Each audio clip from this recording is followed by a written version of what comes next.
There is an assumption in economics that all growth is good.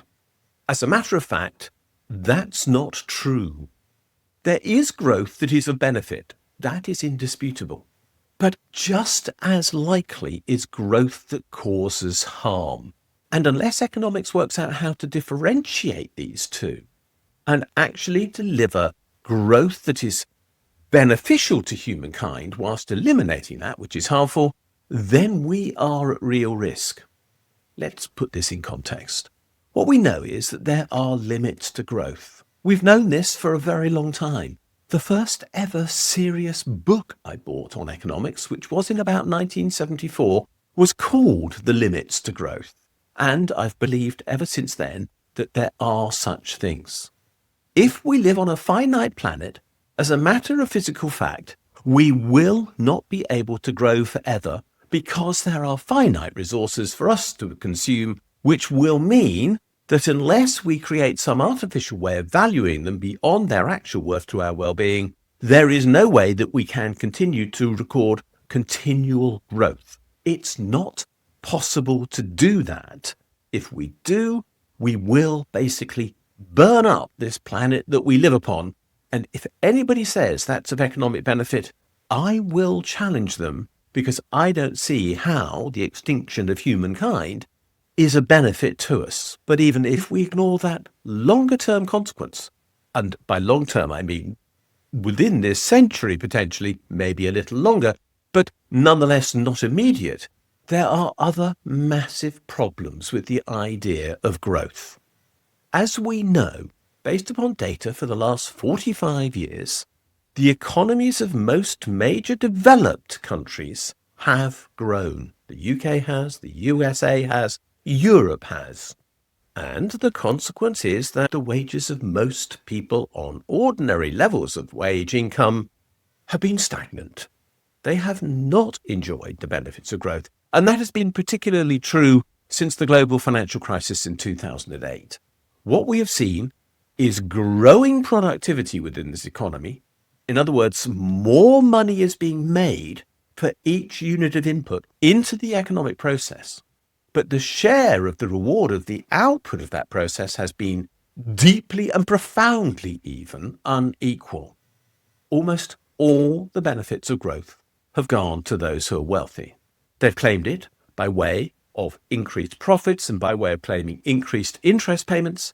And they've also created artificial assets on which they demand a return, like copyrights and patents and trademarks, all of which result in increased rewards being paid to the wealthy, but wages being stagnant. In other words, all this growth has not increased the well-being of most people in the world. So why economists keep on telling us that unless we have growth, we cannot have a better society, it's very hard to work out, because as far as most people are concerned, that is simply not true. The evidence is overwhelming.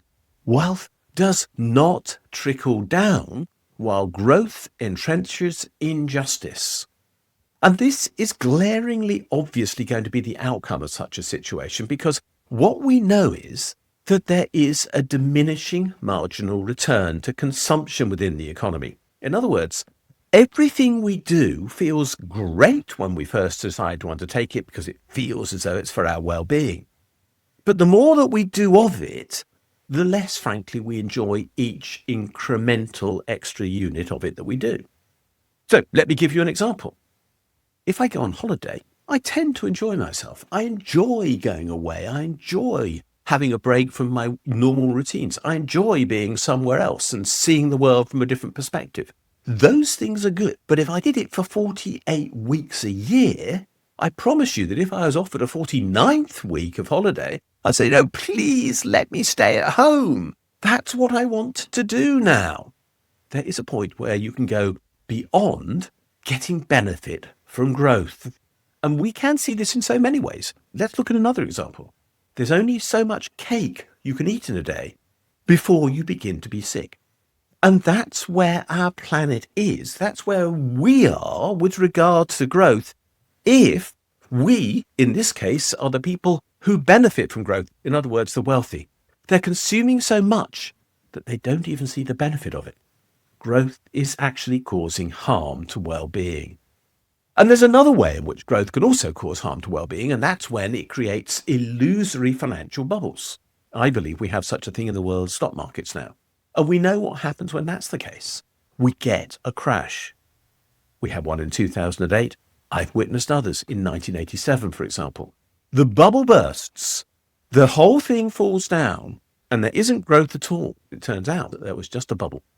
So this then harms our prospects and our well-being by eroding our belief in our ability to save for the future. But growth also undermines our belief in democracy, because if we believe that government can't meet our needs, but only growth can, then we look away from government, which is where most of the needs that we now have will be met, towards the market, where we know that needs can't be met for those things that are essential to our well-being, like managing climate change, like having better healthcare, like having better education systems, like having more access to social housing and all those other things which are not being made available at present and which people can't afford by themselves, but which the state could provide if it so wished.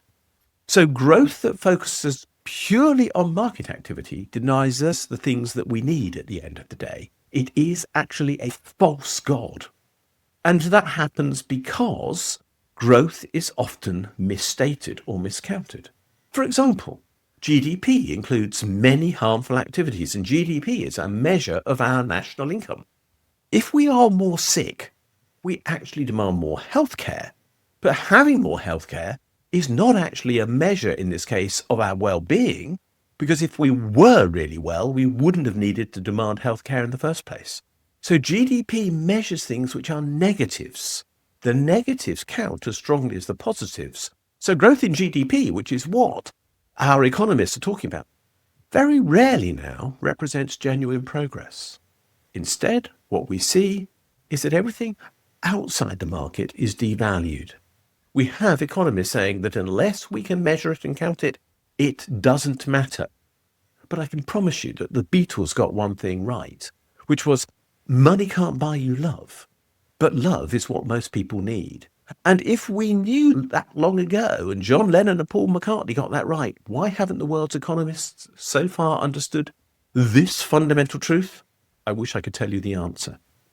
What we're actually seeing is that ideology is what is dictating this mantra that we should have growth at all costs. It's become a secular religion. Our economists, our politicians, our commentators all say that without growth, we cannot have what we want with regard to public services. But that's not true. We could simply cut our consumption of unnecessary items. And we could do that by cutting the consumption of the very wealthy.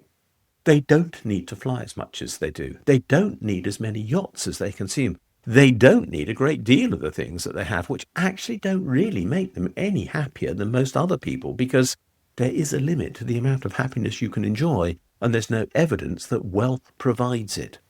Growth has become a secular religion. Its ends now supposedly justify our means, but there is no means to supply because we live on a finite planet. Growth is destroying our well-being. What we need is balance, a value for what matters, and an appreciation that consumption will never ultimately answer our need for well-being when we've already got enough. But we don't understand how to tell the world that, and as a consequence, our economists and our politicians are still telling us we need growth, when that growth is causing harm.